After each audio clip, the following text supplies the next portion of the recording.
ഈ താലി 3 പ്രാവശ്യം പുരുഷൻ കെട്ടും. 3 പ്രാവശ്യം താലി കെട്ടണത് ശ്രദ്ധിച്ചിട്ടുണ്ടോ?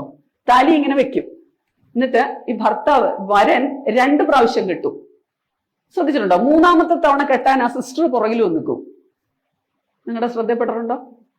3ാമത്തെ തവണ കെട്ടാനായിട്ട് പയ്യന്റെ സിസ്റ്ററാണ് അവിടെ വന്ന് നിൽക്കുക. സ്വന്തം സിസ്റ്റർ ഇല്ലെങ്കിൽ വകയിലുള്ള ഒരു സിസ്റ്റർ അവിടെ വന്ന് നിൽക്കും. ശ്രദ്ധിച്ചിട്ടുണ്ടോ? അതെന്തിനാ? അത് ചിന്തിക്കണം. ഇതാണ് അതിലെ ആ തത്വം പറയുന്നത്. ഈ താലിയില് ബ്രഹ്മ വിഷ്ണു മഹേശ്വരന്മാർ 3 പേരും വസിക്കുന്നു എന്നാണ് നമ്മുടെ സങ്കല്പം. അതായത് ഈശ്വരന്റെ ഒരു ഭയങ്കര ബ്ലെസ്സിങ് നമുക്ക് ഈ താലിയുടെ കൂടെ കിട്ടുക.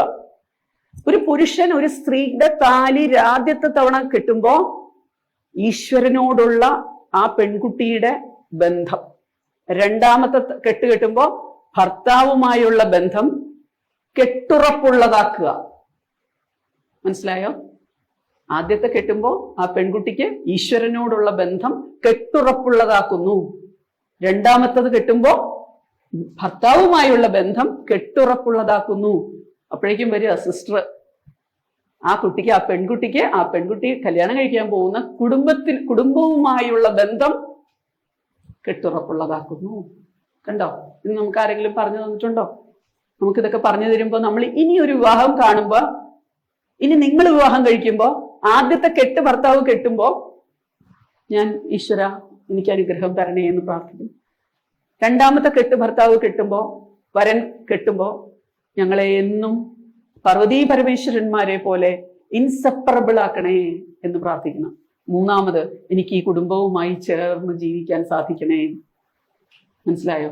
അതോടുകൂടി ഈ പെൺകുട്ടിക്ക് മാത്രമല്ല ഈ ഉത്തരവാദിത്വം, ഈ ആൺകുട്ടിക്കും തിരിച്ചങ്ങനെ തന്നെ ഒരു ഉത്തരവാദിത്വമാണ്. ഞാൻ നീയുമായുള്ള നിന്റെ കുടുംബവുമായും എന്റെ ബന്ധം കെട്ടുറപ്പുള്ളതാക്കാമെന്ന് വാഗ്ദത്തം ചെയ്യുന്നു എന്നുള്ളതാണ് അതില്. ഇതൊന്നും പറയുന്നില്ല ആരുമെങ്കിലും അതായിരിക്കണം മനസ്സിൽ. ഇത് കെട്ടുമ്പോ പെൺകുട്ടിയുടെ മനസ്സിൽ എന്താ വേണ്ടത്? ഞാൻ ഈ വീടുമായിട്ട് ഞാൻ ചേർന്ന് ജീവിക്കാൻ എനിക്ക് ഈശ്വരൻ അനുഗ്രഹം തരണേ. ഇത് കെട്ടുമ്പോ ഭർത്താവിന്റെ മനസ്സിൽ എന്താ വേണ്ടേ? ഈ എന്റെ ഇടതുവശത്ത് താലി കെട്ടണ വരെ വലത്തുവശത്താ എടുക്കുക. താലി കെട്ടിക്കഴിയുമ്പോഴേ ഇങ്ങനെ വന്ന് ഇപ്പുറത്ത് വന്ന് നിൽക്കുന്നത്.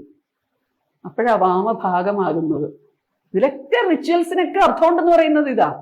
ഓക്കെ, അപ്പൊ ഇനി ഓർത്തോണം കേട്ടോ. നമ്മുടെ ബന്ധത്തെ കെട്ടുറപ്പുള്ളതാക്കുന്നത് മരണം വരെ നിലനിൽക്കാനാണ്. അത് ഒരിക്കലും അതിനൊരു മാറ്റം വരാൻ പാടില്ല.